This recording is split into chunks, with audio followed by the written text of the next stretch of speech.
سمی نے میرے ماں باپ کو گالیاں دینی, میری ماں کو گندی گندی گالیاں دینی, اور بہت کچھ مجھے بولتا رہا تھا, اور مجھے ساتھ ساتھ مارتا ہوتا تھا. پریگنینسی میں بھی اس نے مجھے مارا, اور کہا کہ کافی چیزیں اس نے ایسی بول دی تھی جو میں اب نہیں اپنے سوشل میڈیا پہ بتانا چاہتی. اور اس نے کہا کہ یہ پٹافٹ بول رہا ہے سمی کہ یہ اپنا سامان لے گئی, گاڑی اٹھا کے لے گئی, گاڑی میں میرا حصہ تھا. کہتی 60 لاکھ روپیہ میرا تھا اور 10 لاکھ روپے سمی کا. جس طریقے سے 10 لاکھ تھا, اس نے کسی کے ساتھ فراڈ کیا تھا, اس میں سے اس کو 10 لاکھ بچا تھا. اس نے وہ کہا تم ڈال لو گاڑی میں, اور اس نے کہا کہ وہ میرے نام کروا دو. کہتی اس طریقے سے اس نے مجھے 10 لاکھ روپے صرف گاڑی کا دیا تھا اور کچھ بھی نہیں تھا. اور کہتی جب اس نے ایک اور بات کی ہے کہ یہ کہہ رہی تھی الگ گھر میں رہنے میں اپنے ماں باپ کو کیسے چھوڑ سکتا ہے. کہتے اس کے ماں باپ نے اس نے روز مجھے آپس میں بیٹھ کے اتنا ذلیل کرتے تھے, مجھے گھٹیا عورت کہتے تھے, گندے خاندان کی کہتے تھے, اور کہتے تھے پتہ نہیں کتنوں کے ساتھ رہ چکی اور کتنوں کے ساتھ اس کا وائرل ہوا ہے, اس طرح کہتے ہوتے تھے. اور کہتے تھے ہم نے ترس کھا کے اس لڑکی کو گھر میں لے آئے, ورنہ ہم کوئی خاندانی لڑکی اپنے گھر لاتے. کہتی اس باتوں سے میں تنگ آ کے کہا ٹھیک ہے میں اپنا الگ گھر لیتی ہوں,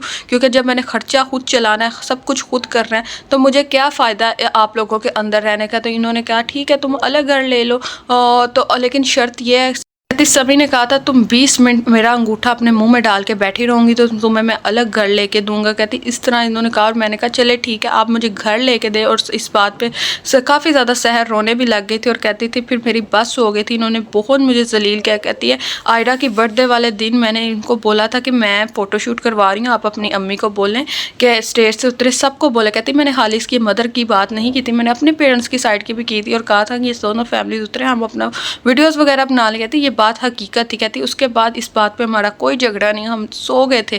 اس کے بعد کہتی ہے میری فرینڈ تھی, اس کی مدر کی ڈیتھ ہو گئی تھی, جو اس نے کال کر کے سمی کو بتایا, اور سمی نے مجھے نہیں بتایا. میں جب شام کو اٹھی ہوں سو کے تو سمی نے مجھے بتایا کہ سمی نے نہیں بتایا, میری مدر نے مجھے بتایا کہ ایسے سے تمہاری بیسٹ فرینڈ کی مدر کی ڈیتھ ہو گئی ہے تو تم آئی نہیں جنازے پہ. تو اس نے کہا کب ہوئی ہے. کہتی ہم نے تو سمی کو بتا دیا ہوا تھا صبح کال کر کے. کہتی مجھے تو سمی نے نہیں بتایا. تو کہتی میں نے جب سمی سے پوچھا کہ ایسے سے میری دوست کی ماں کی ڈیتھ ہوئی, تم نے مجھے بتایا ہی نہیں, میں نے جنازے پہ جانا. تو کہتا ہے اتنی بھی کیا ایمرجنسی تھی, ہم پتہ تو ان کا ویسے بھی ہاسپٹل لے کے آئے تھے, کوئی ضروری نہیں تھا, ہمیں اپنی نیند ضروری تھی, ان پہ جنازے پہ جانا ضروری نہیں تھا.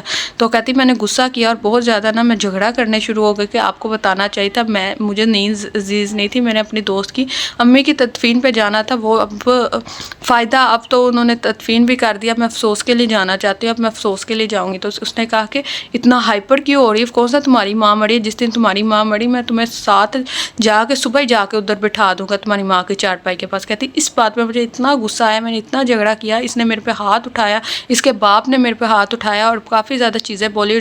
سمی نے ساتھ ہی کہا باپا ایسی سڑک چھاپ لڑکیوں کے پاس نہیں آتے, ورنہ یہ کوئی نہ کوئی کیس الٹا ڈال دیتی ہیں, ورنہ ہم پھانسی نہ جائیں. کہتی اس بات پہ کافی چیزیں بولی, اور کہتی میں نے پولیس کو بتایا, انہوں نے پولیس والے کو بھی اپنے ساتھ ملا لیا, اور کہا کہ یہ ایسے آپ ٹک ٹاکرز کا پتہ ہے آئے دن لوگوں پہ الزام لگاتی, میرے پہ بھی اس نے ایسے ہی الزام لگایا ہے, میں نے تو اس پہ ترس کھا کے شادی کی. اس لڑکی کے ساتھ کوئی شادی بھی نہیں تھا کرا, اتنا اس کا گندا کریکٹر تھا. کہتی وہ پولیس والے بھی اس بات کو سن کے چلے گئے, اور انہوں نے کہا کہ ہم کچھ بھی نہیں کر سکتے. کہتی اس کے بعد میں نے اپنی فیملی کو کال کی, وہ لوگ آئے, جب کہتی وہ مجھے لینے آئے تو وہ میں نے اپنی گاڑی کی چابی اور اپنی الماری کی اٹھائی. کہتی الماری میں بھی کافی قیمتی چیزیں تھی. کہتی سمی نے وہ ہاتھ سے چھین لی, آئرہ کو بھی چھین لیا, اور اس کی ماں کہتی ہے کہ اس لڑکی کو نا ایسے سمجھ جانے دو, ایسے بہت گالیاں دے کے. کہتی ہے میں وہ گالیاں نہیں بتا سکتی.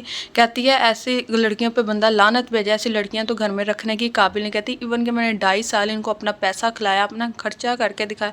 کافی زیادہ اس طرح کے ایکسپوز کر کے سحر حیات روئی بھی. اور سمی نے بھی ایک پیغام بھیجا تھا کہ سحر حیات اگر ابھی بھی چاہتے کہ میری سمی کے ساتھ دوبارہ سے پیچ اپ ہو جائے تو سحر حیات حلالہ کر لے اور ہم دوبارہ سے نکاح کر لیتے. تو سحر حیات نے اس بات پہ کہا کہ میں پہلی بات میں کبھی حلالہ نہیں کروں گی اس بندے کے لیے, اور دوسری بات کبھی بھی میں اگر مجھے 100 دفعہ بھی آپشن ملے کہ سمی رشید سے شادی کرو, اور دوسری آپشن ملے کہ مجھے موت ہو جائے, تو کہتی ہے میں 100 دفعہ موت کو ہی چوز کروں گی, کبھی دوبارہ سمی رشید کو نہیں کروں گی چوز. اور کس نے کہا کہ آئندہ میری فیملی اور میری بیٹی اور کسی کے بارے میں کوئی بات نہ کی جائے, اور نہ ہی میں کوئی چیز ایکسپوز کروں. کہتی 7 مہینے سے میں اس کی بیوی نہیں ہوں, میں نے خلا خود لیا. اور کہتی ہے میں تنگ آ کے خلا لیا, جو میں چیزیں نہیں بتانا چاہتی تھی سمی نے مجھے مجبور کیا بتانے پہ, اور سمی قرآن پہ ہاتھ رکھ کے بتا دے کہ میں جھوٹ بول رہی ہوں. سحر حیات نے بھی جتنی بھی باتیں کی ہیں قرآن پہ ہاتھ رکھ کے اور کافی قسمیں کھا کے کی, اور کہا کہ اگر سمی کو لگتا ہے یہ جھوٹ ہے, یہ بھی قرآن پہ ہاتھ رکھ کے کہہ دے کہ یہ سب کچھ جھوٹ ہے.